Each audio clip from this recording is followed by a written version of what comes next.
तो आप सबका बहुत बहुत धन्यवाद कि अपना बिजी समय उसमें से भी ये टाइम देने के लिए। जो लोग कंफर्टेबल हो प्लीज अपनी स्क्रीन ऑन कर लीजिएगा। आज हम बहुत अच्छे टॉपिक पे बात करने वाले हैं, इनफर्टिलिटी।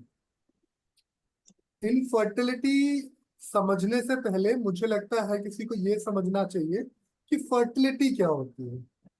तभी आप समझ पाएंगे कि आखिर इनफर्टिलिटी क्या है। तो आप में से कोई बताएगा मुझे कि फर्टिलिटी क्या है?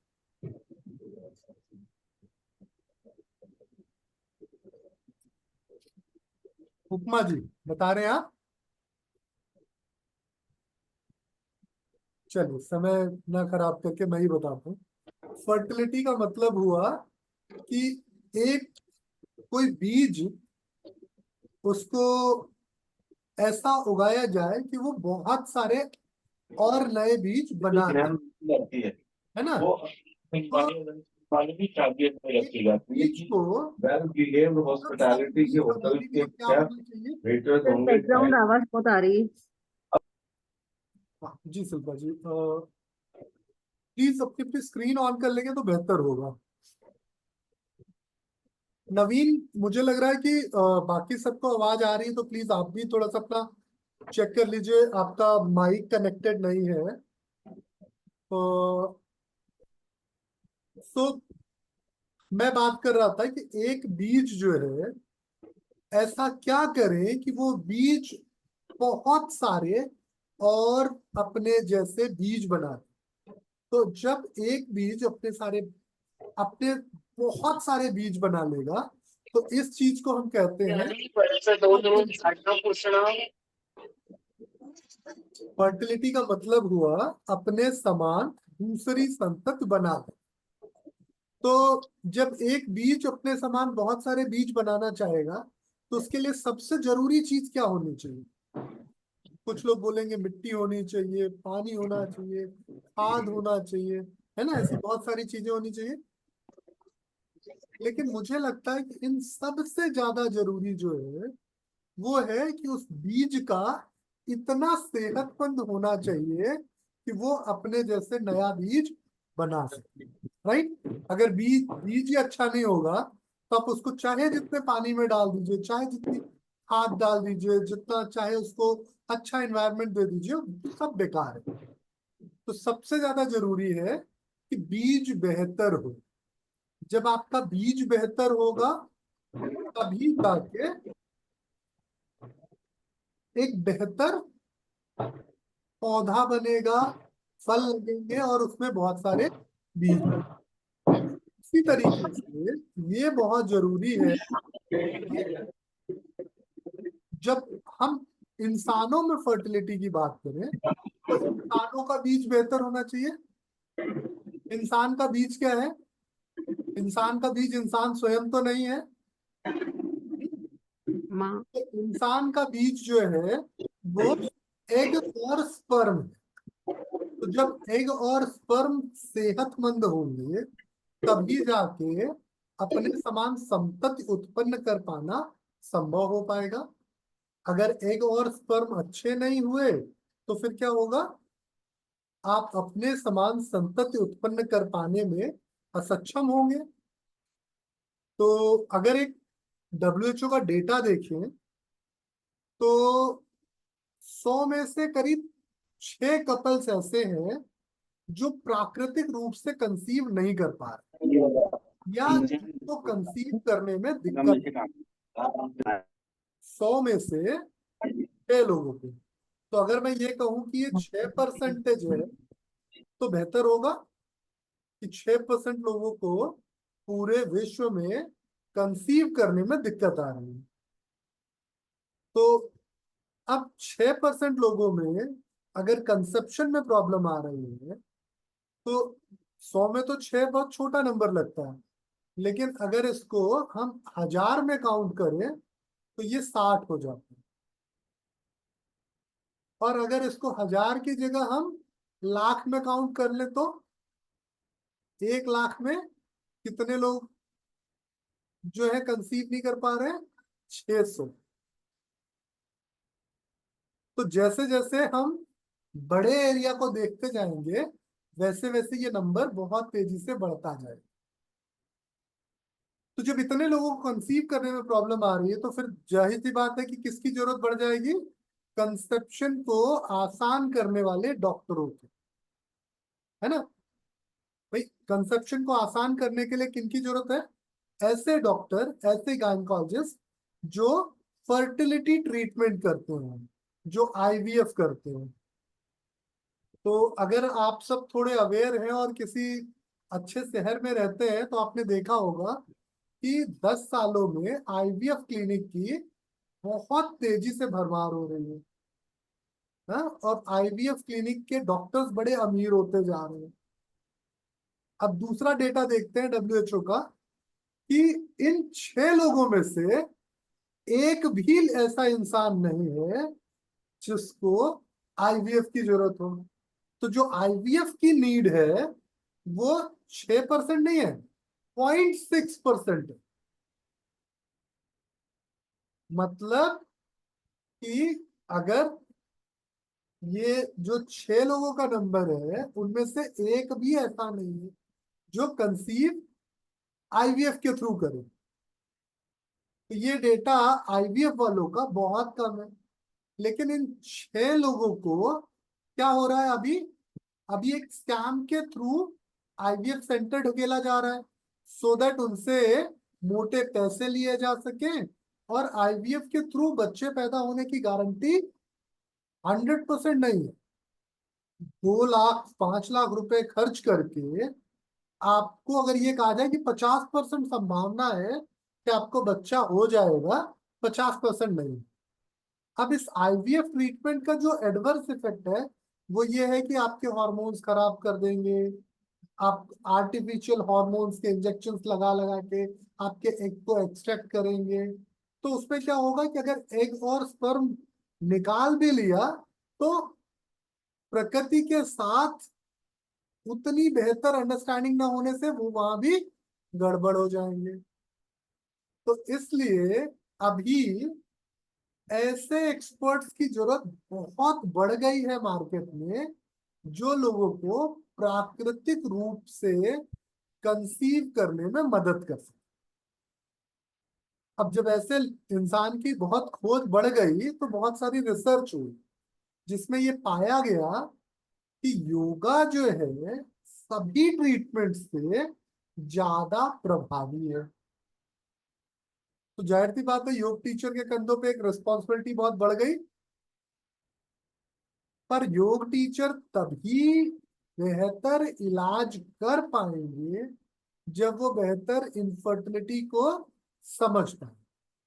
तो इसीलिए आज मैंने ये पूरा सेशन प्लान किया सो दैट आप इनफर्टिलिटी के कॉजेस को समझ सको, इनफर्टिलिटी के साइकोलॉजी को समझ सको, और बहुत सारे लोगों को इनफर्टिलिटी पे मदद कर सको। ठीक है, तो अपनी अपनी स्क्रीन ऑन करके पेपर पेन लेके बैठ जाइए। अब थोड़ा सा सीरियस होके कुछ बातें करते हैं। तो पहली बात कि हम पता कैसे करेंगे कि कौन इनफर्टिलिटी का पेशेंट सच में है और कौन नहीं है। तो पहली बात, जब कोई कपल 1 साल तक लगातार साथ रहे, यहां मेरा साथ रहने से मतलब सिर्फ एक घर में रहने से नहीं है। साथ रहे का मतलब है कि 1 साल तक वो साथ रहते हुए अनप्रोटेक्टेड इंटरकोर्स करते रहे। अगर कोई कपल 1 साल तक अनप्रोटेक्टेड इंटरकोर्स कर रहा है और उसके बाद भी उसको बच्चे नहीं हो रहे हैं तो मैं इसको कहूंगा कि अब जरूरत है फर्दर इन्वेस्टिगेशंस की कि भैया आप कंसीव नहीं कर पा रहे हो तो पता लगाते हैं कि कंसेप्शन क्यों नहीं हो रहा। ठीक, तो 1 साल तक जब कोई कपल रेगुलर इंटरकोर्स करता रहा और फिर भी कंसीव नहीं कर पाया तो पता लगाने की जरूरत है। अब यहाँ पे एक नई बीमारी चालू हो गई है, जहां पे लोग ये चेक करते हैं कि कौन सा डेट फर्टिलिटी के लिए बेहतर है ना, कौन सा डेट फर्टिलिटी के लिए बेहतर है, उस डेट का पता लगाते हैं और उस दिन इंटरकोर्स करते हैं, सो दैट आसानी से कंसीव कर सके। ये बहुत बड़ी वाहियात बात, क्योंकि जब आप इस तरीके से इंटरकोर्स करते हैं तो मेंटली बहुत हाइपर एक्टिव होते हैं, और ऐसी कंडीशन में फीमेल की बॉडी मेल के स्पर्म के लिए बहुत पॉजिटिव नहीं रहती, सो दैट स्पर्म का ट्रेवल कर पाना मुश्किल होता है। दूसरा, मेल बॉडी में इस तरीके से स्पर्म को रिलीज करना या सेमेन को रिलीज करना बहुत ज्यादा स्ट्रेसफुल रहता है, जिससे उनके स्पर्म की क्वालिटी डिक्रीज हो जाती है। तो पहली चीज, अपने हर पेशेंट को ये कहिएगा कि ना तो कैलेंडर मेथड फॉलो करें, ना कोई ओव्यूलेशन किट फॉलो करें। अब अगर नहीं है तो सबसे पहली बात आती कि हेल्दी इंटरकोर्स एक मैरिड कपल के लिए, जिनको बच्चा कंसीव करना, उनके लिए हफ्ते में, महीने में कितने दिन का इंटरकोर्स हेल्दी इंटरकोर्स। तो हेल्दी इंटरकोर्स को समझने के लिए आपको यह समझना पड़ेगा एक स्पर्म की लाइफ कितने दिनों की होती है। एक स्पर्म की लाइफ फीमेल बॉडी में 3 से 5 दिन की होती है। तो अगर किसी मेल के सेहत अच्छी है, उसका पेट नहीं है, वो फिट है, अच्छा एक्टिव है, एनर्जेटिक है, तो उस इंसान के स्पर्म की लाइफ 3 दिन से ज्यादा होगी। और अगर कोई इंसान पेट वाला है, जिसकी सेहत अच्छी नहीं है, उसके स्पर्म की लाइफ 3 दिन या 3 दिन से कम होगी। तो जैसे मेल की हेल्थ है, उस हिसाब से इंटरकोर्स का रिपीटेशन चाहिए। तो ये भी नहीं कह रहा हूं कि पूरे महीने इसी हिसाब से रिपीटेशन है। पीरियड्स जब आते हैं, उस हफ्ते को, जो ब्लीडिंग वाला फेज है, उस हफ्ते को छोड़ दीजिए पूरा। उसके बाद वाले हफ्ते में 2 से 3 बार, उसके बाद वाले हफ्ते में 3 से 5 बार, उसके बाद वाले हफ्ते में 3 बार, और फिर बाद वाले हफ्ते में 3 बार। तो टोटल कितने हुए? 3, 3, 6, 3, 9, और 5, 14। तो 30 दिनों में अगर कोई कपल 14 दिन भी इंटरकोर्स करता है तो ये हेल्दी है। अब ये 14 दिन चाहे तो आप अल्टरनेट बना लीजिए, या जैसे मैंने आपको वीक वाई वीक बताया उस हिसाब से बना लीजिए, तो कंसेप्शन की संभावना बहुत बढ़ जाएगी। राइट? तो सबसे पहली सलाह आपकी क्या होनी चाहिए कपल को, कि रेगुलर इंटरवल पे इंटरकोर्स करते रहिए, रिलैक्स रहिए, अपनी सेहत को बेहतर करिए। अगर ऐसा करने के बाद भी कोई कपल नहीं कंसीव कर पा रहा, तो फिर बात करते हैं रूल आउट करने। रूल आउट करने के लिए क्या करना होगा? हमें कुछ टेस्ट कराने होंगे, कुछ हिस्ट्री कलेक्ट करनी होगी, सो दैट हम बेहतर तरीके से पता कर पाए। वर्षा जी नमस्कार, कैसी है? चलिए, अभी बात करेंगे तो फिर सेशन गड़बड़ हो जाएगा। तो कहने का मतलब ये है कि जो रूल आउट करने का प्रोसेस है आपका, वो इस पूरे प्रोसेस के बाद स्टार्ट होगा। अब रूल आउट करने के लिए सबसे पहले मेल को कल्पित मानना चाहिए, क्योंकि सबसे ज्यादा गड़बड़ियां आदमियों में होती है। तो एक आदमी और एक औरत के बीच में अगर इनफर्टिलिटी का रेशियो देखा जाए, तो मेल में 54% है और फीमेल में 46% है। 46% फीमेल इनफर्टाइल है और 54% मेल इनफर्टाइल। तो इसलिए हमने रेशियो देखने के बाद ये डिसाइड किया कि पहले मेल के सारे टेस्ट कराए। तो मेल के कौन कौन से टेस्ट कराए हमने? मेल का पहला टेस्ट हमने कराया सीमेन एनालिसिस, उसके वीर्य की जांच कराई, उसके सीमेन की जांच कराई। तो जब सीमेन एनालिसिस हुआ तो हमें क्या पता चला कि सीमेन की क्वालिटी क्वांटिटी दोनों अच्छी है या नहीं, स्पर्म की क्वालिटी और क्वांटिटी दोनों अच्छी है या नहीं। तो मेल को अगर स्पर्म की क्वालिटी और क्वांटिटी अच्छी नहीं है या सीमेन की क्वालिटी और क्वांटिटी अच्छी नहीं है तो कंसीव करने में दिक्कत आई। ठीक। तो अगर मेल का टेस्ट किया और मेल की ये प्रॉब्लम्स आई तो हमें पहले इन प्रॉब्लम्स को सॉल्व करना होगा, तब जाके कहीं कोई मेल आसानी से कंसेप्शन के लिए उपयुक्त होगा। तो ये टेस्ट हमने किया, हमने एक्टिव मोर्टेलिटी रेट देखी। जो लोग हमारा कोर्स नहीं कर रहे हैं उनको मैं कहूंगा कि एक बार सेमेन एनालिसिस की रिपोर्ट जरूर देख लीजिएगा। जो लोग कोर्स कर रहे हैं उन सबने तो ऑलरेडी देखा होगा। तो सेमेन एनालिसिस का रिपोर्ट देखने के बाद आपको समझ में आ जाएगा कि एक हेल्दी मेल के स्पर्म की क्वालिटी क्या है, सेमेन की क्वालिटी क्या है। अगर एक्टिव मोर्टेलिटी रेट अच्छी है, सब कुछ अच्छा है, तो मेल को हमने प्लस कर दिया। अब मेल में जो नामर्दगी है या जो इनफर्टिलिटी है वो सिर्फ और सिर्फ स्पर्म की क्वालिटी से होता है या कुछ और कारण भी होते हैं?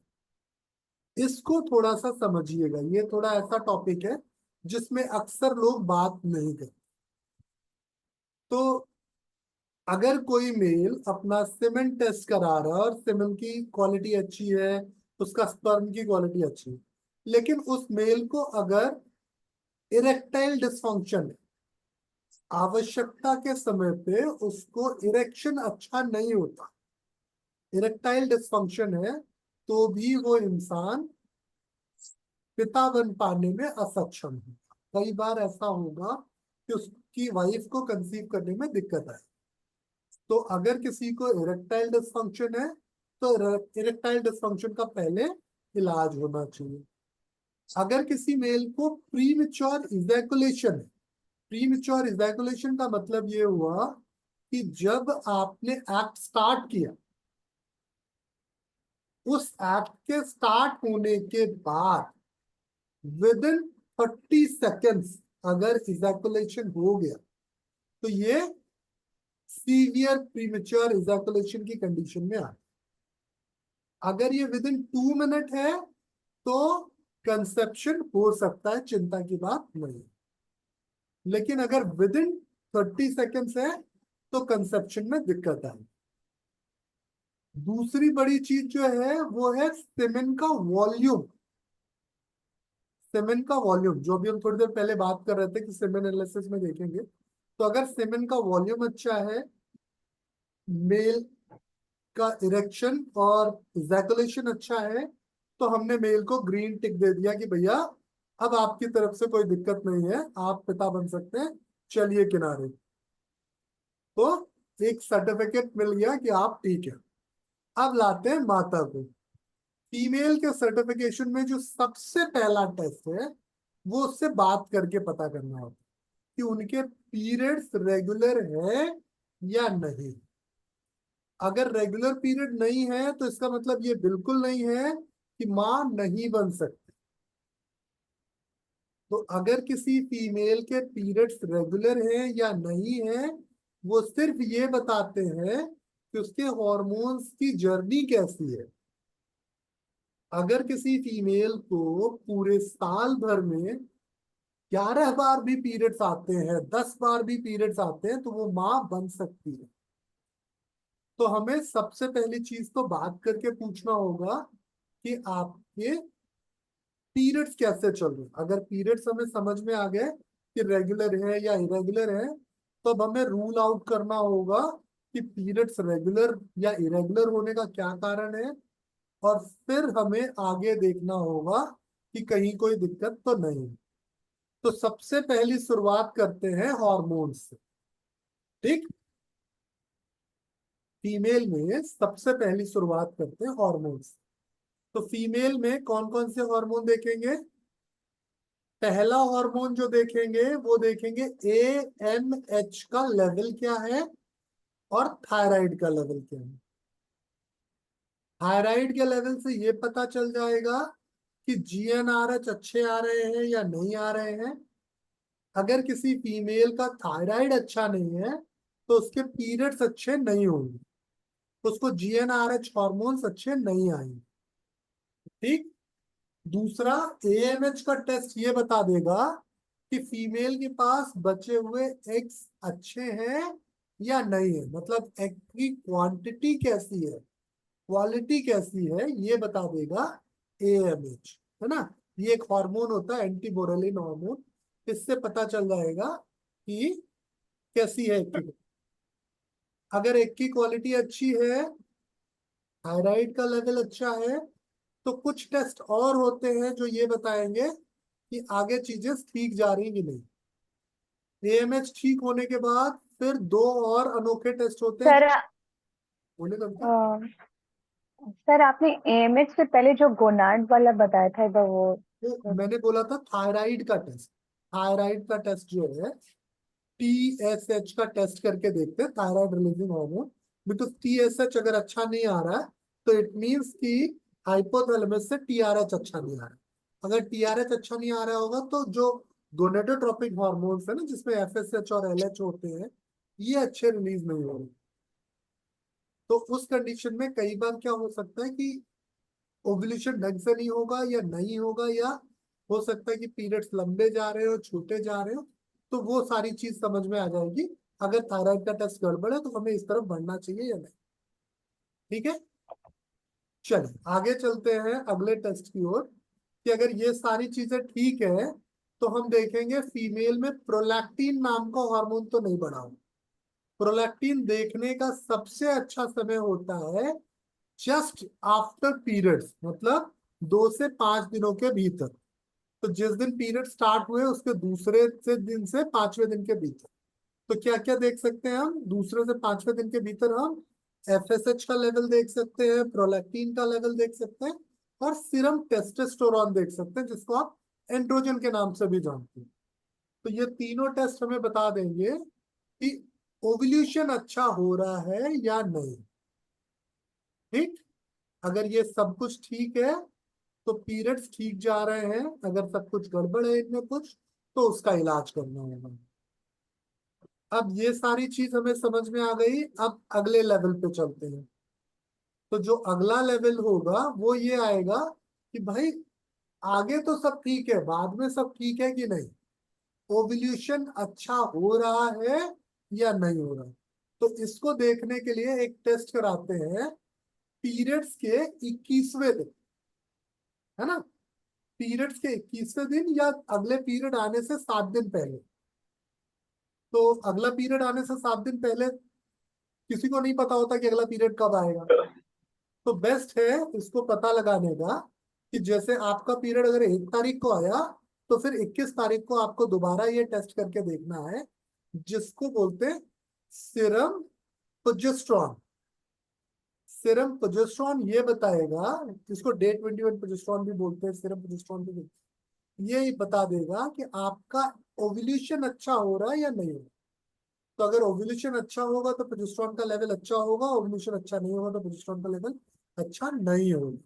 तो ये अभी तक जितने टेस्ट की हम बात कर रहे थे सारे के सारे ब्लड टेस्ट थे। ठीक। इनसे हमें फीमेल की रिप्रोडक्टिव हेल्थ कैसी है उसके बारे में एक जर्नल आइडिया मिल गया। अगर मान लीजिए ये सारे टेस्ट ठीक है, कहीं कोई दिक्कत नहीं है, मेल भी ग्रीन टिक में आ गया, फीमेल भी ग्रीन टिक में आ गया, तो फीमेल को ऐसे नहीं छोड़ेंगे। अब थोड़े और डिटेल्ड इन्वेस्टिगेशंस करेंगे। तो अब बोलेंगे अच्छा चलो ठीक है, अब हमने मान लिया कि फंक्शन ठीक है, अब स्ट्रक्चर देखने की बात है। हालांकि कुछ डॉक्टर पहले स्ट्रक्चर देखते हैं बाद में फंक्शन देखते हैं, लेकिन यहाँ मैं पहले फंक्शन देखा बाद में स्ट्रक्चर की ओर लेके चल रहा हूँ, क्योंकि ऐसा माना जाता है कि अगर फंक्शन अच्छा चल रहा है तो स्ट्रक्चर अच्छा होगा। अब बात करते हैं स्ट्रक्चर देखने की। स्ट्रक्चर देखने में जो सबसे पहला टेस्ट आता है वो आता है लोअर एब्डोमेन का अल्ट्रासाउंड। ये जो अल्ट्रासाउंड रिपोर्ट होती है, इससे आप ये देख सकते हैं कि यूट्रस, ओवरी के भीतर कोई स्ट्रक्चरल डेवलपमेंट तो नहीं है। ठीक, फाइब्रॉइड तो नहीं है, पॉलिप्स तो नहीं बने हैं, या किसी को ओवेरियन सिस्ट तो नहीं है, किसी को चॉकलेट सिस्ट तो नहीं है। ऐसी कोई भी कंडीशन देखने के लिए हम क्या करते हैं, एक अल्ट्रासाउंड रिपोर्ट करते हैं। अल्ट्रासाउंड रिपोर्ट दो तरह की होती है, एक ट्रांसवेजाइनल स्कैन होता है, एक एब्डोमिनल स्कैन है। तो कई बार अगर एब्डोमिनल स्कैन में कुछ सही नहीं समझ में आया, जैसे मानो पता चला कि इंडोमेट्रियम ठीक नहीं है, मतलब यूट्रस की अंदर वाली लेयर ठीक नहीं है, तो कहा जाता है कि भाई ट्रांसवेजाइनल करके देखो। या देखा जाता है कि ओवरी ठीक नहीं है, ओवरी में कुछ ब्लीडिंग तो नहीं है, कुछ दिक्कत तो नहीं, तो बोला जाता है कि ट्रांसवेजाइनल करके देखो। तो इससे क्या क्या पता चल जाएगा, fibroid, cyst, chocolate cyst, polyps, ये सारी चीजें पता चल जाएंगी। साथ साथ इंडोमेट्राइटिस, एडिनोमायोसिस या थिन इंडोमेट्रियम, कोई भी कंडीशन होगी अल्ट्रासाउंड से सब पता चल जाएगी। तो जैसी कंडीशन होगी वैसा उसका इलाज करेंगे। मानो अल्ट्रासाउंड करा के सब कुछ ठीक निकला, तो अब यहाँ पे छोड़ेंगे नहीं, अभी और एक टेस्ट करेंगे। अब जो टेस्ट करेंगे वो देखेंगे कि रास्ता ठीक है कि नहीं। तो उसमें देखेंगे कि फैलोपियन ट्यूब खुली है या नहीं। ये आखिरी टेस्ट होता है जो ये बताता है कि एग भी अच्छा है, यूट्रस भी अच्छा है। अब एग और यूट्रस के बीच में कनेक्शन अच्छा है कि नहीं वो देखने के लिए एक टेस्ट करते हैं जिसको बोलते हैं हिस्टोसाल्पिंगोग्राफी। इसमें क्या होता है कि वजाइना के थ्रू एक डाई इंसर्ट करते हैं, वो डाई पूरा फैलोपियन ट्यूब को पार करता हुआ बाहर जाता है, फिर उसका एक एक्सरे लेके देखते हैं कि सब कुछ रास्ता ठीक है कि नहीं। तो अगर रास्ता ठीक हुआ तो फिर ये बोलते हैं कि सब कुछ ठीक है, नो रीजन इनफर्टिलिटी है, आप थोड़ा वेट वेट घटाओ, थोड़ा एक्टिव हो जाओ, कंसीव कर लोगे। आपको जान के हैरानी होगी कि 90% फीमेल ये सारे टेस्ट पार करके आगे बढ़ जाती हैं और उनके डॉक्टर बोलते हैं नो रीजन इनफर्टिलिटी है, आप देख लो, अगर सब कुछ ठीक है 1-2 महीने में अगर कंसीव नहीं कर पाते हो तो आईवीएफ कर देंगे। 90% फीमेल्स के साथ ये होता है कि सारे टेस्ट ठीक होते हैं। 10% लोगों के टेस्ट में प्रॉब्लम होती तो उसका इलाज करना होता। तो जो सर्जिकल कॉजेज हैं या जो स्ट्रक्चरल कॉजेज हैं, जैसे किसी की फेलोपियन ट्यूब ब्लॉक है, हम कुछ नहीं कर सकते, है ना। किसी की अगर यूट्रस में मानो फाइब्रॉइड्स आ गए हैं, भाई अगर फाइब्रॉइड छोटे हैं तो हम ये करेंगे चलो बच्चा हो जाए, बच्चे के साथ साथ फाइब्रॉइड भी बाहर निकाल आएगा। लेकिन अगर फाइब्रॉइड बड़े हो गए हैं, ऐसी जगह पे हैं जहां से वो मतलब स्पर्म को मिलने ही नहीं दे रहे हैं, तो फिर फाइब्रॉइड रिमूवल सर्जरी ही एकमात्र ऑप्शन होगा। अगर किसी फीमेल का इंडोमेट्रियम बहुत थिक हो गया तो हम बोलेंगे भाई कोई बात नहीं, सर्जरी करा लीजिए। लेकिन इसके अलावा अगर कोई दिक्कत है, सर एक क्वेश्चन है कि कहते तो हैं कि योगा से एंड्रोमेट्रियम लाइन अगर थिक है, थिकनेस है या थिन है तो वो ठीक हो जाती है। तो हर चीज का एक ऑप्शन सर्जरी तो नहीं होता है। अब जैसे कि अब डॉक्टर ने बोल दिया आईवीएफ करा लो, बट बहुत सारे ऐसे लोग होते हैं जो उससे एग्री नहीं करते हैं क्योंकि उनको इतनी उनके पास कॉस्ट ही नहीं होती है, और पहले तो एग्री होना दूर की। तो ये शायद मुझे ऐसा लगता है कि तो अगर ये हम कहते हैं कि योगा से आपका नेचुरल ठीक हो जाएगा तो ये कहाँ तक ठीक है? मतलब उस दिन भी आपने बोला था तो शायद ये मेरे मन में क्वेश्चन था। कविता बहुत अच्छा सवाल है और हम कोशिश भी करते हैं कि हम हर तरह के सवालों का सही जवाब दें। देखिए क्या होता है कि जब शुरुआत में इंडोमेट्रियम थिक हो रही होती है ना, इंडोमेट्रियम की पहले थिकनेस समझ लेते हैं तो हमें ज्यादा अच्छा आइडिया लग जाएगा। मैक्सिमम इंडोमेट्रियम की थिकनेस जो है मेच्योरिटी पे 15 से 16 mm तक की होती है। ठीक, 15 to 16 mm। अगर किसी की इंडोमेट्रियम 20 mm की हो गई है, योगा से टूट जाएगी, थोड़ी हैवी ब्लीडिंग होगी, थोड़ा पेन होगा, कोई दिक्कत नहीं। लेकिन 20 mm भी इंडोमेट्राइटिस है। ठीक। अब ये 20 mm की जगह 35 mm या 40 mm हो जाए तो योगा से नहीं टूटेगी। 15 mm तक तो नेचुरली टूट रही है। अगर ये 12 है, 15 है, 18 है, नेचुरल टूट रही है। 20-22 भी हो गई है तो योगा करोगे तो टूट जाएगी। लेकिन ये जैसे ही 28, 30, 35, 40 होगी तो सर्जरी ही एकमात्र ऑप्शन बचेगा, क्योंकि ये हर बार पूरी टूट ही नहीं रही है।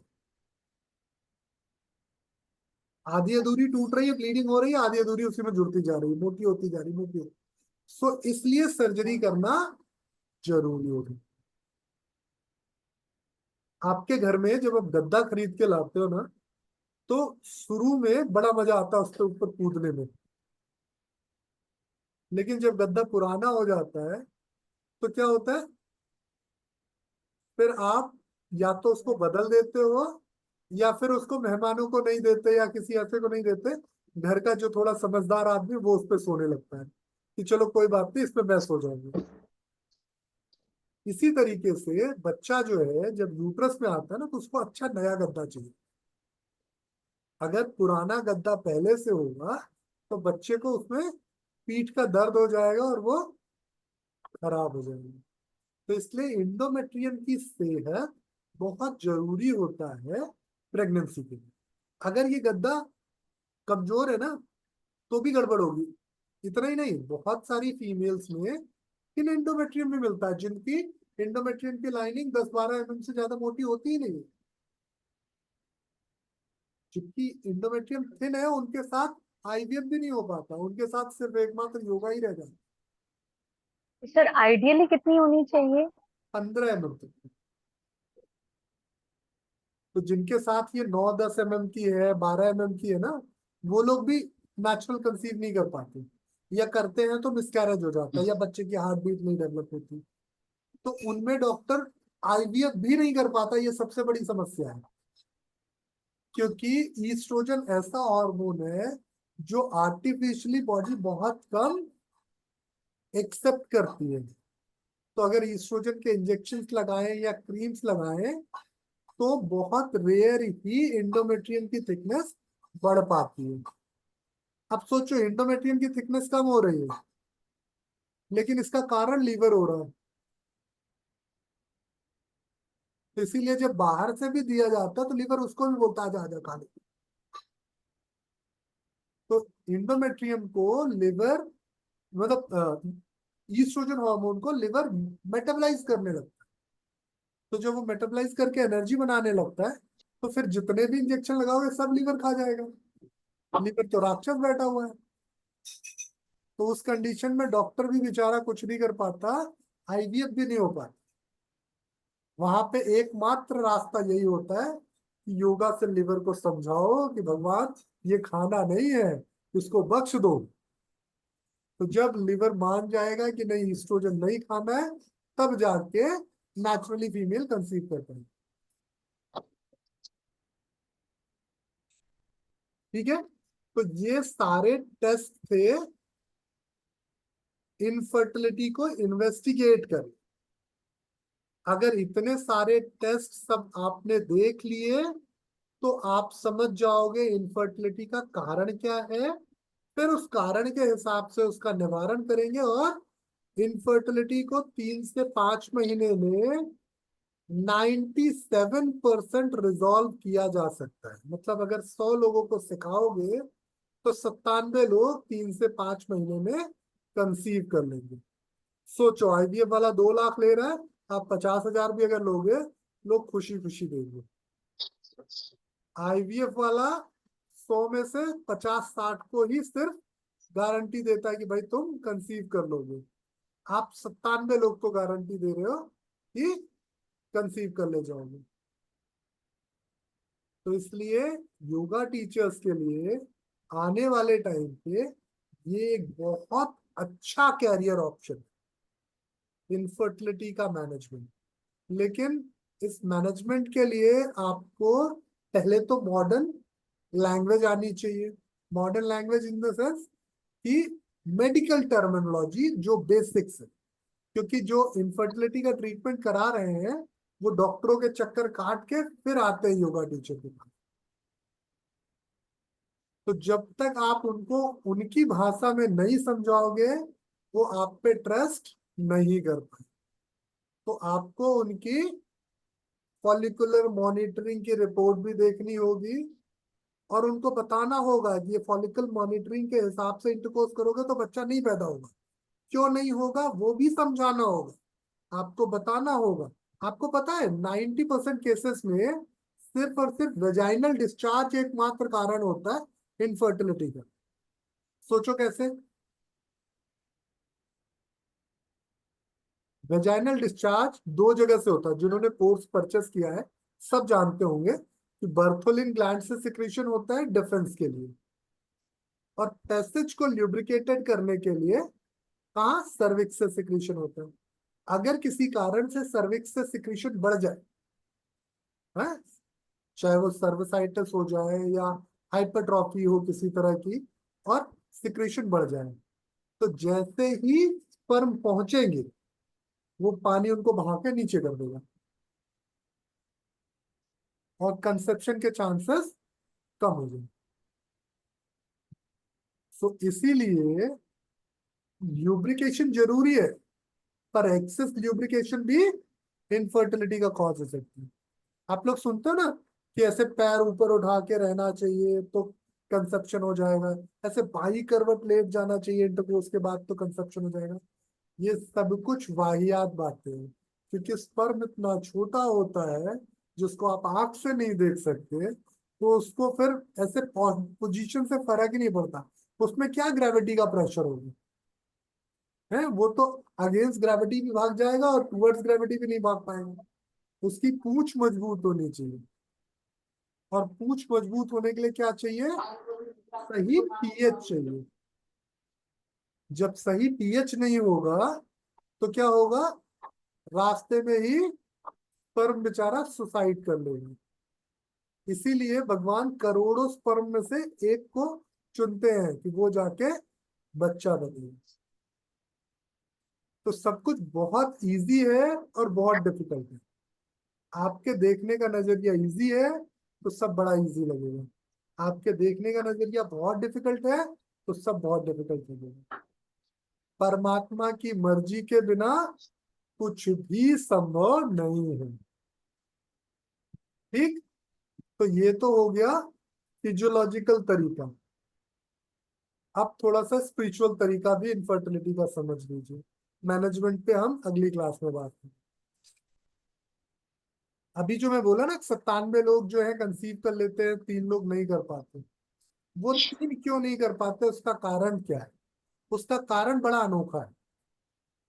जब एक माँ को, एक पिता को प्रेगनेंसी होनी होती है, उनको पता भी नहीं होता, उससे पहले एक आत्मा उनको दूरबीन लगा के देख रही होती है, बहुत क्लोजली उनको मॉनिटर करती है, उनके हर एक्शंस को, उनके हर रिएक्शंस को ऑब्जर्व करती है। ये समझने की कोशिश करती क्या ये मेरे माता पिता बनेंगे तो मैं इनके साथ अच्छे से निभा पाऊंगा या नहीं। तो आपको पता ही है कि जितने ज्यादा राक्षस हम हैं उतनी राक्षस संतान मिलती है। किसी किसी के साथ अचंभा हो जाता है कि राक्षस माता पिता को भी अच्छी संतान मिल जाती है। प्रहलाद का एग्जाम्पल है, मैं बताऊंगा कि कैसे हुआ था ये। तो क्या हुआ कि जैसे हम हैं वैसी आत्मा ने हमें देखा। अब गलती से आत्मा ज्यादा अच्छी निकली, हम ज्यादा खराब निकले, या हम ज्यादा अच्छे निकले आत्मा ज्यादा खराब निकली, तो क्या होगा, आत्मा थैंक यू सो मच बोल के चली जाएगी। जैसे वो विक्रम बेताल वाली कहानी होती है ना, उसमें वो बोलता है बोलना नहीं है, जैसे ये बोलता है तुरंत वो भाग जाता है, तो ऐसे ही आत्मा भाग जाती है। तो जब आपकी क्रिया प्रतिक्रिया दोनों सेम हो गई तो कंसीव कर ले जाती है। तो आत्मा क्या देखती है, आपके एक्शंस देखती है। इसीलिए कहा जाता है कि कंसेप्शन के लिए 3 महीने का आहार विहार आचार विचार सब कुछ बहुत मायने रखते हैं। और हर बार अलग अलग तरीके का आहार विहार आचार विचार होता है, इसीलिए आपकी संतानें अलग अलग होती हैं। कई बार छोटा शैतान होता है बड़ा सीधा होता है, कई बार बड़ा शैतान होता है छोटा सीधा होता है, कई बार दोनों ही शैतान होते हैं, कई बार दोनों सीधे होते हैं। तो माता पिता के जैसे लक्षण होंगे, जैसे कर्म और भाव होंगे, वैसा ही संतान उत्पन्न होता है। ठीक, तो ये सब कुछ आपके कर्म और भाव पे निर्धारित करता है कि आपको आत्मा मिलेगी या अभी वेटिंग में जाना है। इसीलिए कई बार लोगों के साथ कोई प्रॉब्लम नहीं होती, फिर भी वो जीवन भर कंसीव नहीं कर पाते। और कई बार बहुत सारी प्रॉब्लम होते हुए भी आसानी से कंसीव कर लेते हैं। आपने देखा होगा बहुत सारी लड़कियां ऐसी हैं जिनको पीरियड 2-2 3-3 महीने में आ रहा है तब भी कंसीव कर लेते हैं। आप में भी हो सकता है कोई ऐसा एग्जाम्पल हो जिसको न चाहते हुए भी कंसीव कर लिया हो। भारत में तो 90% लोग प्लान ही नहीं करते, ऐसे ही कंसीव कर ले जाते हैं। सिर्फ 4% लोग कंसीव करने के लिए प्लान करते हैं, 90% लोग ऐसे ही पा जाते हैं। और बचे हुए 6% जो है वो सब कुछ करके थक जाते हैं, जल्दी नहीं मिलता उनको। तो जो 6% सब कुछ करके थक जाते हैं उनको आपको बेहतर करना है। ठीक है, चलिए तो अब आपके सवाल ले लेते हैं। और इसका जो मैनेजमेंट वाला पार्ट है और जो बाकी इसकी डिटेलिंग है वो थोड़ा पढ़ के आइएगा, तो अगली क्लास में देखेंगे।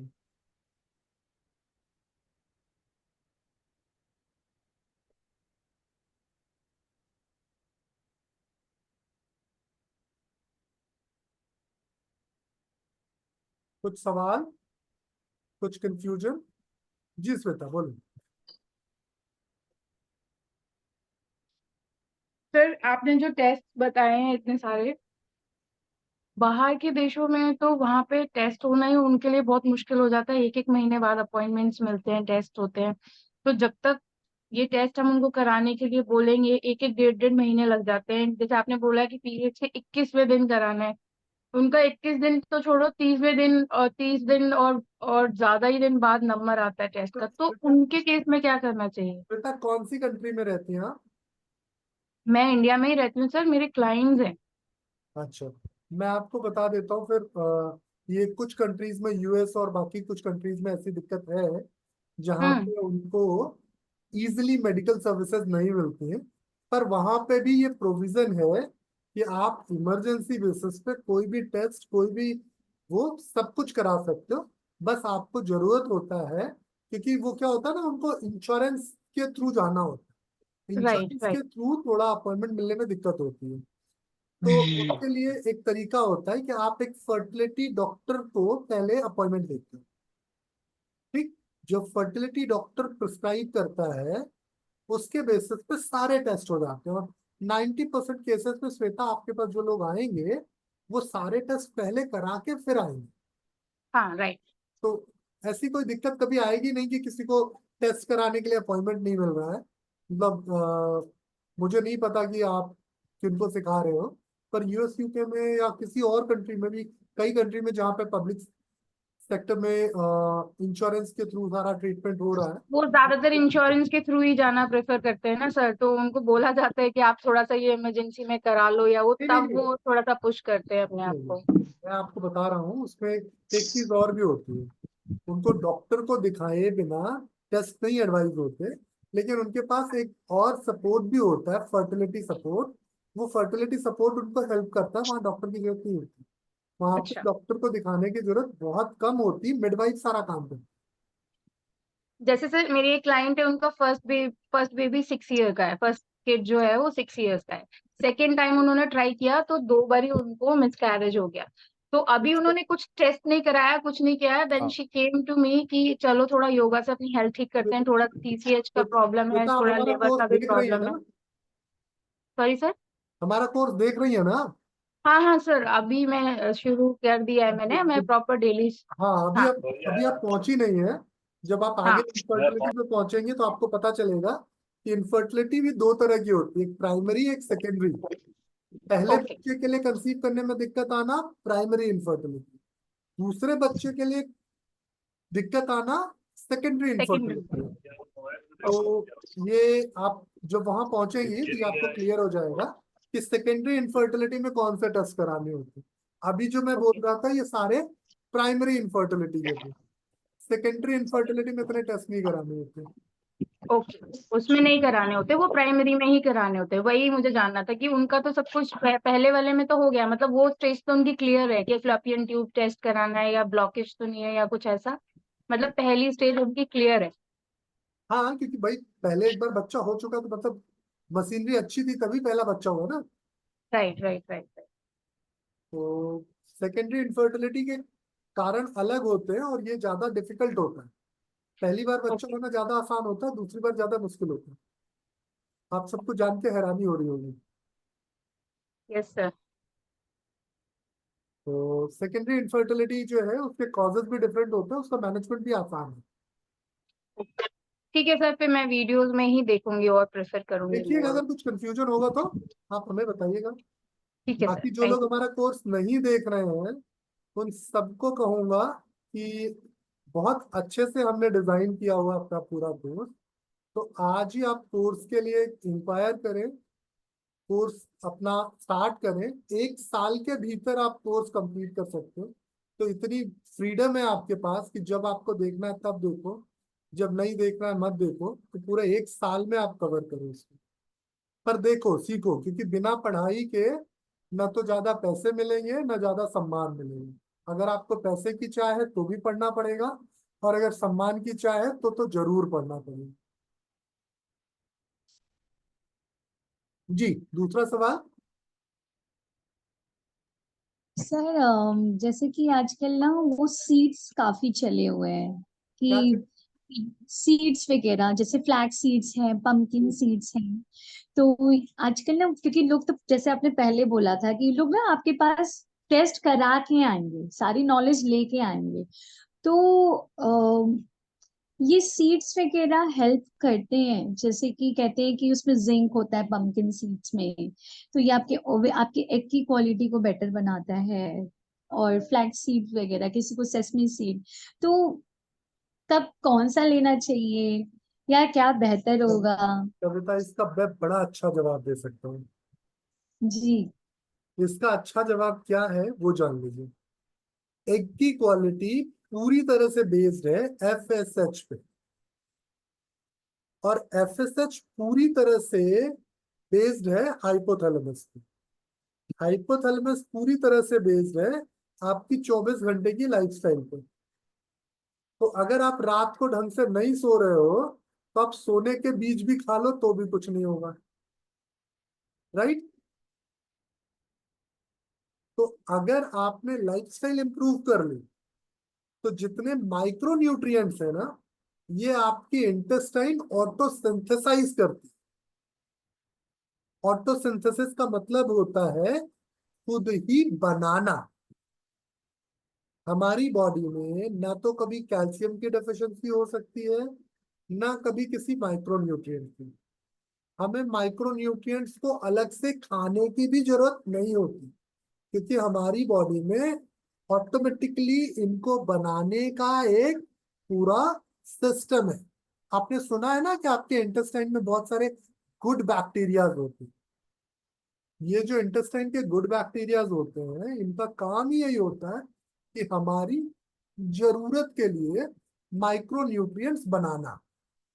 अभी तो बिकॉज ऑफ द थोड़ा मॉडर्न साइंस हमने पढ़ी समझा, हम कुछ माइक्रो न्यूट्रिएंट्स को समझ पाए। बहुत सारे माइक्रो न्यूट्रिएंट्स हमारी बॉडी में कैसे काम करते हैं हमें पता ही नहीं है। अब जैसे एक आपको आश्चर्य की बात बताता हूँ मैं, यूरिक एसिड सुनते ही तुरंत ध्यान में आता है यार ये तो बुरी चीज है, इससे घुटने में दर्द हो जाएगा, ये हो जाएगा।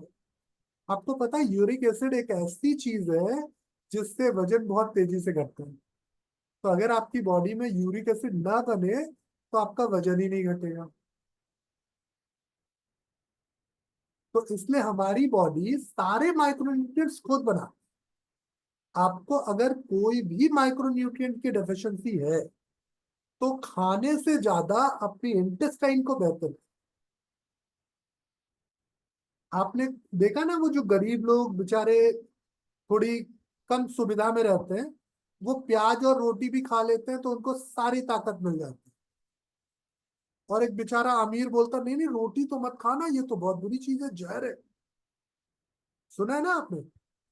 हाँ, हाई ग्लाइसेमिक इंडेक्स है, खाते ही तुरंत ग्लूकोज स्पाइक करेगा और हमारे सेल की हेल्थ डिक्रीज हो जाएगी, हमारी इम्यूनिटी कम हो जाएगी। तो खाना कोई भी हो, अगर उस खाने को पचाने लायक सिस्टम नहीं है तो वो जहर है। इसी तरीके से माइक्रोन्यूट्रिएंट की जरूरत उनको होती है जिनका सिस्टम अनहेल्दी है। तो अब जिनका सिस्टम अनहेल्दी है उनके लिए बात करते हैं कि उनको क्या सप्लीमेंटेशन देना चाहिए। ठीक, तो उनको सीजनल और लोकल चीज देनी चाहिए। अब एक बात सिस्टम बताओ। जैसे गट हेल्थ हाँ, गट हेल्थ। सिस्टम। ये जब तक ठीक नहीं होगा शिल्पा जी, तब तक सब कुछ गड़बड़ है। और आपको याद होगा जब हम पढ़ रहे थे तो मैंने बताया था कि स्टमक का जो HCl है, जब वो नीचे इंटेस्टाइन को जाएगा तो सारे गुड बैक्टीरिया को मार देगा। तो स्टमक का HCl नीचे कैसे जाना चाहिए? हमेशा एसिमिलेट होके। इसीलिए जो लोग लंबे समय तक भूखे रहते हैं उनको क्या हो जाता है? अल्सर, है ना? Peptic ulcer, duodenal ulcer, gastric ulcer, सुना है ना आप लोगों ने? हाइपर एसिडिटी की एसिड। तो सोचो जब अल्सर हो रहा है तो गुड बैक्टीरिया बचेंगे कहाँ? तो इसके लिए जरूरी है कि आप अपने एसिड के सिक्रीशन को बेहतर करें। अब एक बहुत बड़ा कॉमन ट्रेंड चला है एल्केलाइन वाटर का। ये और बड़ा स्कैम है भैया। जब स्टमक में नेचुरली एसिड बन रहा है तो एल्केलाइन पानी पीने का क्या फायदा? एल्केलाइन फूड तो इन स्टमक पे होना चाहिए। जो आप खाते हो सब कुछ एसिडिक खाते हो, लेकिन स्टमक के भीतर जाके उसका नेचर एल्केलाइन होना चाहिए। अगर वो चेंज नहीं हो रहा है तो आप अमृत खा लो, जहर हो जाएगा। जो जो विष्णु जी ने मोहिनी रूप बना के ना अमृत पिलाया था, अगर वो किसी बुरे इंटेस्टाइन वाले को पिला देते, बुरे डाइजेशन वाले को पिला देते, तो बेचारा मर जाता। वो न तो अमर होता न राक्षस बनता। तो इसलिए इंटेस्टाइन और स्टमक की हेल्थ ज्यादा जरूरी है बजाय क्या न्यूट्रिएंट खाएं। फिर भी आपको लोग पूछते हैं तो आपको बताना जरूरी है, नहीं तो उनको लगेगा कि भाई इसको कुछ नहीं आता। तो आपको बताना चाहिए उनको कि देखिए, जिन भी सीड्स में फैट परसेंटेज लो है सभी सीड्स फायदेमंद है।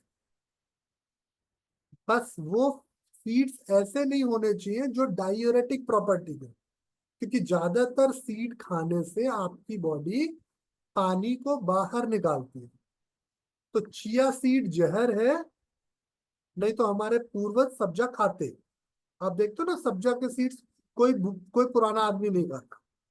लेकिन जो बाकी कद्दू के और बाकी चीजों के या खरबूजे के बीज हैं, ये सब कुछ हम बचपन से ही खाते आ रहे हैं। हमारे पूर्वज भी खाते थे, मिठाइयों में लगा के खाते थे। तो ये सारी चीजें अच्छी हैं, लेकिन आप कुछ अलग से अगर बोलो कि नहीं ये खा लो अमृत है, तो ये वाहियात है। सीड्स छोटी क्वांटिटी में खाना बुरा किसी के लिए नहीं है, क्योंकि सबको अच्छे फैट की जरूरत है। जो लोग दूसरे किसी सोर्स से फैट नहीं ले रहे उनको अच्छे फैट की जरूरत है।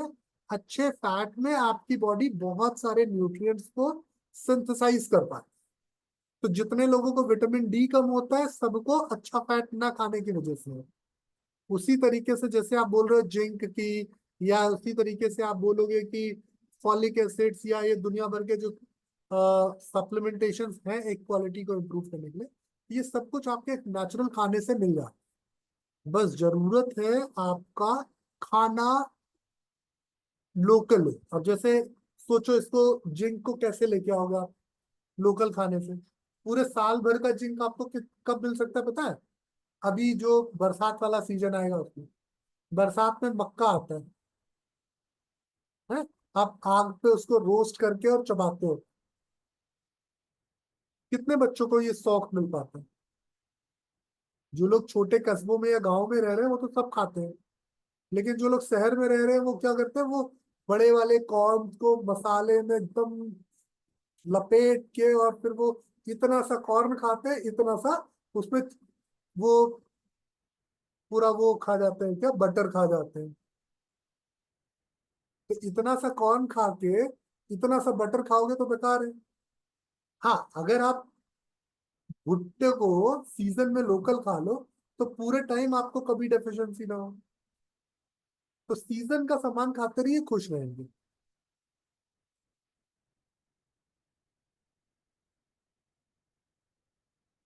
चलिए, किसी और का कोई सवाल? उपमा आपका, अर्चना आपका। सर क्रेनियल प्रेशर जो बढ़ते हैं उसके और कौन कौन से रीजंस हो सकते हैं सर, क्रेनियल प्रेशर के बढ़ने की बॉडी में? मैं बड़ा अच्छा सवाल पूछा है आपने, शक्ल दिखाइए भाई आप। हाँ सर। क्रेनियल। अच्छा, मयंक को सब फॉलो कर लीजिएगा, मयंक बहुत अच्छे डिजिटल कंटेंट क्रिएटर है और योग में काफी कुछ अच्छा बना रहे हैं, तो इनको सब इंस्टाग्राम पे फॉलो कर लीजिएगा। देखिए मयंक, मैं आपका कुछ फायदा करा दिया। चलिए खैर, थैंक यू मजाक सर। की बात अलग रखते हैं, अब आते हैं मौके पे कि जो सही बात है क्रेनियल प्रेशर बढ़ने का, वो समझना आपको ये होगा कि क्रेनियल प्रेशर होता क्या है। आपके स्पाइन में और आपके स्कल में एक फ्लूइड होता है, जिस फ्लूइड को हम बोलते हैं सेरेब्रोस्पाइनल फ्लूइड। अब ये सेरेब्रोस्पाइनल फ्लूइड जब तक एक प्रेशर मेंटेन करेगा तब तक आपका दिमाग अच्छा काम करेगा। अब जब आपके दिमाग में सूजन होने लगती है तो ये क्रेनियल प्रेशर क्या होता है, बढ़ जाता है। जैसे गुब्बारा फुला के उसको दबा दो तो क्या होगा, गुब्बारा इधर उधर से अपने शेप को खराब कर लेता है। तो उसी तरीके से जब आपके दिमाग में सूजन आने लगती है तो क्रेनियल प्रेशर बढ़ता है। अब समझना यह है कि सूजन आती क्यों है? सूजन आती है कार्टिसोल के ज्यादा उपयोग से। तो जब भी आपकी बॉडी में किसी भी कारण से कार्टिसोल बढ़ेगा तो आपका क्रेनियल प्रेशर बढ़ना तय है। अब ये कार्टिसोल किस कारण से बढ़ते हैं? कुछ ना करिए, घर में बैठे रहिए, तब भी बढ़ जाएगा। सड़क पे चलिए, गाड़ी का तेज तेज हॉर्न बज रहा था, किसी से गाड़ी थोड़ी टच हो गई, बाहर निकल के कॉलर पकड़ लिए तो भी बढ़ जाएगा। तो आपके हर उस काम से बढ़ेगा जिस काम को करने के लिए ज्यादा ताकत चाहिए और आपके पास ताकत कम। तो जब भी आप अपनी ताकत से ज्यादा कुछ करना चाहें, हर समय आपकी बॉडी को कार्टिसोल की जरूरत है। कार्टिसोल बेसिकली कार्ड, मेरे हिसाब से क्रेडिट कार्ड होता है। जेब में पैसे नहीं है, क्रेडिट कार्ड है, चल कोई बात नहीं, खरीद लेते हैं। ठीक। तो उसी तरीके से क्रेडिट कार्ड जैसा ही कार्टिसोल काम करता है। जब आपके पास ताकत नहीं है लेकिन आपको ताकत की जरूरत है, तो ये कार्टिसोल्स ऐड ऑन करके आपको उस समय काम को करने में सक्षम बना देते हैं। तो सोचिए किसको किसको क्रेनियल प्रेशर बढ़ेगा? जिसके पास ताकत की कमी होगी। जिसके पास ताकत ज्यादा होगा उसको क्रेनियल प्रेशर बढ़ेगा क्या? अब सोचिए कौन ऐसा इंसान है जिसको गुस्सा नहीं आता, या जिसका क्रेनियल प्रेशर सबसे कम बढ़ता है। हमारी सोसाइटी में ऐसा कौन होता है जिसका क्रेनियल प्रेशर सबसे कम बढ़ता है लेकिन उसमें ताकत सबसे ज्यादा होता है? कौन है बताइए? Sir labour category. Labour category. Labour category तो बेचारी बहुत ज्यादा झल्लाई रहती है।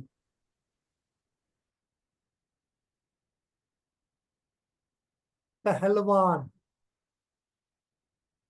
आप सुनते हो ना, पहलवान को कहते हैं मोटी बुद्धि का, क्योंकि पहलवान के पास असल में ताकत होती है। तो जो इंसान अपने शरीर का उपयोग करके ताकत अर्जित करेगा उसको कार्टिसोल की जरूरत सबसे कम होती है। तो जितने लोग हैवी वेट उठाते हैं ना, सबके पास खूब जम ताकत होती है। कभी हैवी हैवी वेट वाले को देखा है ऐसे दुबला पतला? है? कभी हैवी वेट वाले को देखा है कि उसकी बॉडी में ऐसे कट्स बने हो, मसल्स निकली हो, है उसकी कमर इतनी पतली हो? ऐसा कभी देखा है? उसके पास हमेशा ताकत होगी, और जिसके पास ताकत होगी उसके पास फैट भी होगा। हमारे पूर्वज दुबले पतले नहीं थे, हमारे पूर्वज फैट का सही डिस्ट्रीब्यूशन लेके चलते। अभी हम क्या करते हैं, सिर्फ पेट पे बढ़ा लेते हैं, ऐसे गोल सा पेट हो जाता है और हम कमजोर हो जाते हैं।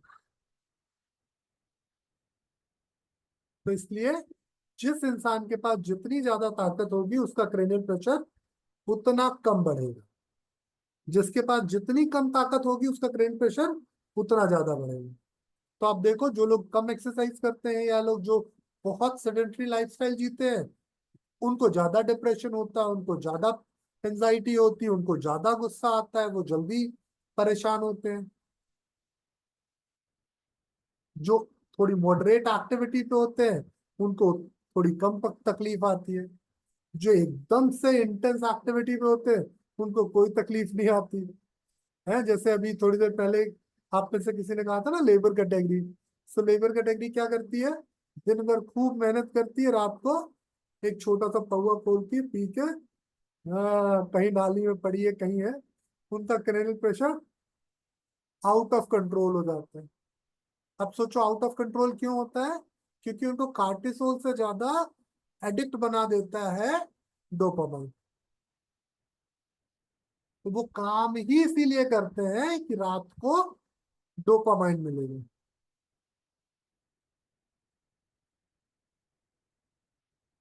उसमें कुछ ईमानदार लोग भी होते हैं, सारे लेबर कैटेगरी ऐसी नहीं होती।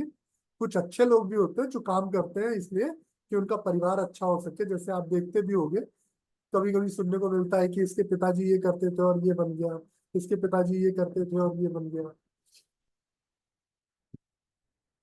तो उम्मीद है मैम क्रेनियल प्रेशर वाली घड़ी समझ सॉल्व हो गई होगी। सर एक बात पूछना था। जी रेखा मैम। सर जैसे अभी आपने कहा ना कि जो ताकतवर होते हैं वो थोड़े मोटे होते हैं और जो दुबले पतले होते हैं वे कमजोर होते हैं। तो जो पतले होंगे मतलब वो कमजोर ही होंगे ऐसा, या बिल्कुल। ताकत के लिए हमें मोटा होना होगा ऐसा? अच्छा रेखा जी, एक बताइए, ताकत मिलती किससे?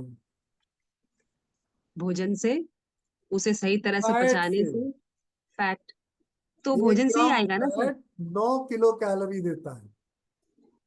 तो वो भोजन से ही मिलेगा ना सर, खाने से ही मिलेगा नहीं ना? नहीं नहीं, अगर आप ऐसा खाना खा रहे हो जिसमें फैट की कमी है तो क्या होगा, आप जितना कमाओगे उतना खर्च कर दोगे। फैट जो है वो बिजनेसमैन है, प्रोटीन जो है वो ए क्लास एम्प्लॉय है, और कार्बोहाइड्रेट कौन है? वो जो बेचारा छोटी नौकरियां कर रहा है। तो जो छोटी नौकरियां कर रहा होता है उसके साथ क्या होता है, हर रोज पैसे की तंगी होती है, उसको हर रोज कमाना पड़ता है। जो मंथली सैलरी पे होता है बेचारा, अगर थोड़े दिन बीमार हो जाए तो भी उसका काम चल जाता है, वो प्रोटीन है। और फैट कौन होता है? बिजनेसमैन। आज मेरा मन है, आज मैं काम करूंगा, आज मेरा मन नहीं, आज मैं काम नहीं करूंगा। सर प्रोटीन क्या है सर? प्रोटीन जो है वो ए क्लास एम्प्लॉय है, जो टाई वाई लगा के जाता है और फिर 9 घंटे 10 घंटे अपनी माथा पच्ची करता है, वो प्रोटीन है। अच्छा। आजकल जो एक अंधी दौड़ चली है ना, कार्बोहाइड्रेट कम कर दो, प्रोटीन बढ़ा दो, फैट छोड़ दो, ये सबसे बड़ी बेवकूफी है। हम इसकी वजह से अगले 10 साल में बहुत ज्यादा बीमार होने वाले हैं। और आजकल मैं देख रहा हूँ कि पतले होने के चक्कर में सारी दुनिया यही कह रही है, फैट छोड़ दो, फैट छोड़ दो, फैट छोड़ दो। जो इंसान फैट नहीं खाएगा वो हमेशा दुखी रहेगा। हाँ, जो इंसान बुरा फैट खाएगा वो भी हमेशा दुखी रहेगा। मेरी बात को पूरी पूरी तरह से सुनिएगा। ये मत सुनिए कि फैट खाना अच्छा है। फैट अच्छा खाना अच्छा। अब मैं जो, जैसे भाई ट्रांस फैट खाना बुरा है, अनसैचुरेटेड फैट खाना बुरा है। तो अगर मैं फैट के फॉर्म में मानिए कि म्योनीस खा रहा हूं तो बुरा है, जी पूरी खा रहा हूँ, समोसे खा रहा हूँ तो बुरा है, मैं घर में सब्जी बनी हुई है वो भी खा रहा हूँ तो बुरा है। लेकिन अगर मैं नट्स खा रहा हूँ, है ना, मैं नारियल खा रहा हूँ, मैं अलग अलग तरह के सीड्स खा रहा हूँ, या फिर मैं घी खा रहा हूँ, पनीर खा रहा हूँ, दूध खा रहा हूँ, दही खा रहा हूँ, सब अच्छा है। तो अच्छा फॉर्म ऑफ फैट जो है वो ताकत देता है, और बुरा फैट जो है वो बीमार करता है। इसी तरीके से अच्छा कार्बोहाइड्रेट एनर्जेटिक रखता है, बुरा कार्बोहाइड्रेट लेथार्जिक बना देता है। इसी तरीके से अच्छा प्रोटीन आपकी इम्यूनिटी अच्छा रखेगा, अच्छा प्रोटीन आपकी बॉडी और मसल्स की हेल्थ को अच्छा रखेगा। और बुरा प्रोटीन क्या करेगा? बुरा प्रोटीन आपको मस्कुलर वीकनेस पे ले जाएगा, नर्वस वीकनेस पे ले जाएगा, ज्वाइंट और बोन्स की हेल्थ को डिक्रीज करेगा, मसल्स की हेल्थ को डिक्रीज करेगा। प्रोटीन खा के ही तो यूरिक एसिड बनता है। जी अभी थोड़ी देर पहले मैं बोल रहा था कि यूरिक एसिड बड़ी अच्छी चीज है वजन घटाने के लिए। तो सर अच्छा पूरा प्रोटीन क्या हुआ? प्रोटीन तो प्रोटीन ही है। नहीं शिल्पा जी, प्रोटीन प्रोटीन नहीं है। आज इसको थोड़ा बैठ के पढ़िएगा। प्रोटीन में बहुत सारे एमिनो एसिड्स होते हैं। आप जब प्रेगनेंसी पढ़ रही थी तो मैंने याद है एक चीज बताई थी कि जब एम्नियोटिक फ्लूइड कम होता है तो डॉक्टर एलर्जिनिन के एक्सेसेस देते हैं। वो भी एक एमिनो एसिड प्रोटीन का ही फॉर्म था। जो आप अंडा खाते हो ना, एल्बुमिन, वो भी एक प्रोटीन का फॉर्म है। मैंने क्यों नहीं बोला अंडा खाना अच्छा है? मैंने बोला दूध से प्रोटीन लीजिए, क्योंकि केसीन अच्छा है, एल्बुमिन अच्छा नहीं है। हाँ, अगर आपका लिवर अच्छा नहीं काम कर रहा तो एल्बुमिन बहुत अच्छा है। अगर आपको फैटी लिवर है तो उस समय एल्बुमिन अच्छा है। लेकिन अगर आपको फैटी लिवर नहीं है तो एल्बुमिन आपके लिए अच्छा नहीं है। तो अच्छा फैट भी, अच्छा कार्बोहाइड्रेट भी, अच्छा प्रोटीन भी, ये सब कुछ अच्छा वाला था। अच्छा वाला का मतलब क्या है? नेचुरल, देसी वाला। तो प्लांट बेस है वो, है ना हाँ, सर? प्लांट बेस है प्रोटीन, वो खाना चाहिए। तो प्लांट बेस ही क्यों खाना चाहिए? एनिमल बेस क्यों बुरा है? एनिमल बेस में तो पनीर और दूध और दही। हाँ, तो ये तो अच्छा है ना, मैंने बोला तो अच्छा है। तो लेकिन हर जगह अभी आजकल अच्छी क्वालिटी का कहाँ मिल रहा है सर? हाँ, उस पे फिर नहीं जाते, उस पे जाएंगे तो बहुत लंबा कुछ जाएगा। हाँ। सर एक क्वेश्चन है। जी भाई। इंडोमेट्रियम और मायोमेट्रियम दोनों सर, मायोमेट्रियम सर इंडोमेट्रियम को सर तोड़ने का काम करता है। तो सर जब इंडोमेट्रियम ऑलरेडी सर टूट गया है, तो सर आपने बताया सर कि वो दोनों एक दूसरे में जाके चिपक जाते हैं। तो सर जब वो ऑलरेडी सर टूट गया है तो फिर कैसे चिपकेगा वो? बहुत अच्छा सवाल पूछ रहे हैं आज आप, क्या बात है, एकदम खुश कर देने वाले सवाल है। देखिए क्या होता है कि ये जो मायोमेट्रियम है ना, उसको तोड़ने के लिए एक हार्मोन चाहिए होता है जिसको बोलते हैं ऑक्सीटोसिन। अब मानिए ऑक्सीटोसिन, एक हाइपोथेटिक एग्जांपल बता रहा हूं आपको, कि इंडोमेट्रियम को तोड़ने के लिए 10 ml ऑक्सीटोसिन चाहिए था। अनफॉर्चुनेटली 8 ml ऑक्सीटोसिन आया। तो जब 8 ml ऑक्सीटोसिन आया तो क्या हुआ, इंडोमेट्रियम जो है 80% टूट गया, 20% इंडोमेट्रियम जो है मायोमेट्रियम से चिपका रह गया। अब जब अगली बार दोबारा इंडोमेट्रियम बनेगी तो वो जो पिछली इंडोमेट्रियम थी वो कहाँ रह गई? मायोमेट्रियम से चिपक गई। अब इस बार फिर से अगर 20% टूट रहा है, मतलब 20% बच रहा है, तो वो क्या होगा, इंडोमेट्रियम मायोमेट्रियम के अंदर घुसती जाएगी, और सैंडविच जैसे ये दोनों आपस में बाइंड हो जाएंगे। तो फिर मायोमेट्रियम आत्महत्या करेगा तभी इंडोमेट्रियम बाहर निकलेगी।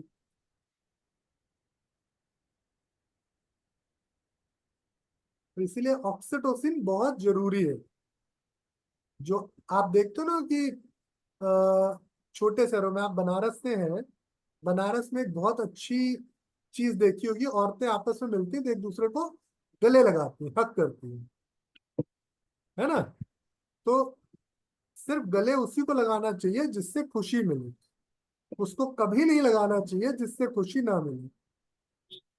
तो ये इंडोमेट्रियम खराब होने के पीछे यही कारण है, जो आजकल लोग किसी को भी गले लगा लेते हैं, क्योंकि ऑक्सीटोसिन बड़ा अच्छा हार्मोन है, ये आपकी किसी के साथ अच्छी अटैचमेंट और बाइंडिंग करता है। दैट्स वाई कहते हैं कि आपको अपनी एनर्जी, अपने ब्रेन को, अपनी बॉडी को हर किसी के साथ शेयर नहीं करना चाहिए, हर किसी के साथ बहुत टची नहीं होना चाहिए।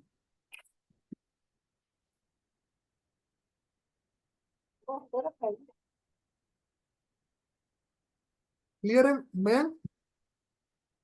गुड। शिल्पा कुछ बोल रहे थे आप? औ- नो और सर, नो। अच्छा, और किसी का कुछ सवाल?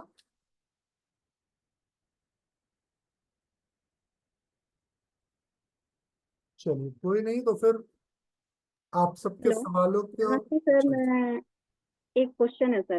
बोलिए अर्चना। सर, ये जो आपने गले लगाने वाली बात कही, इसका एंडोमेट्रियम से क्या रिलेशन है? मतलब मैं ठीक से समझी नहीं इस बात को। बहुत, आप हमारा कोर्स देख रही है ना? सर, अभी शुरू किया है जस्ट, तो काफी अच्छा चीजें अभी, समझ में आ रही है, लेकिन काफी चीजें थोड़ी सी चलिए जा रही ठीक है, है, इसलिए तो क्वेश्चन नहीं है अभी। मैं गले लगाने का क्या कॉन्सेप्ट है वो समझते हैं। इंडोमेट्रियम को हर महीने तोड़ने के लिए एक हार्मोन चाहिए होता है, ऑक्सीटोसिन, जो आता है पिट्यूटरी से। अब पिट्यूटरी ये ऑक्सीटोसिन उतना ही बनाती है जितने में अच्छे से टूट जाए या जितना आपके शरीर को जरूरत है। लेकिन जब आप किसी को गले लगाते हो तो आपकी बॉडी को जबरदस्ती ऑक्सीटोसिन बनाना पड़ता है। लेकिन जब आप उसको गले लगाते हो और आपको मजा नहीं आता, आपका दिमाग बोलता है अरे यार बेवकूफ है ये, या उससे गले लग के आपको पॉजिटिव फील नहीं आता, तो दिमाग क्या बोलता है, ऑक्सीटोसिन बनाने को रिवर्स कर देता है। तो अगर मानिए आपकी बॉडी को 10 ml ऑक्सीटोसिन बनना था, तो वो -10 ml हो गया। अच्छा। ठीक, अभी ऑक्सीटोसिन गायब हो गया। तो जब ऑक्सीटोसिन की जरूरत होगी तो आपके शरीर में ऑक्सीटोसिन की कमी हो कमी जाएगी। हो जाएगी। तो जितनी लड़कियों को पीरियड्स के टाइम पे दबा के दर्द होता है ना, जो पेट पकड़ के रोती हैं या जो मेफ्टल स्पास खाती हैं, सभी लड़कियों को ये सोचना चाहिए कि उनको अपने ऑक्सीटोसिन को बेहतर कर। तो इसलिए दोस्ती उसी से करो जिससे मन से दोस्ती कर सके, हर किसी से दोस्ती नहीं। और स्पेशली अपनी मम्मी चाची को जरूर समझा दीजिएगा, क्योंकि जितना ये आजकल फाइब्रॉइड के केसेस हो रहे हैं ना, उसमें इसका बड़ा रोल है। पहले गांव में ये सब बीमारियां नहीं थी फाइब्रॉइड वाली, लेकिन अभी आप देखोगे फाइब्रॉइड की बीमारी गांवों में, छोटे कस्बों में बहुत तेजी से बढ़ रही है। उसका रीजन है निगेटिव ब्रेन का फीडबैक। जितना ब्रेन निगेटिव फीडबैक देगा उतना ऑक्सीटोसिन मरता जाएगा।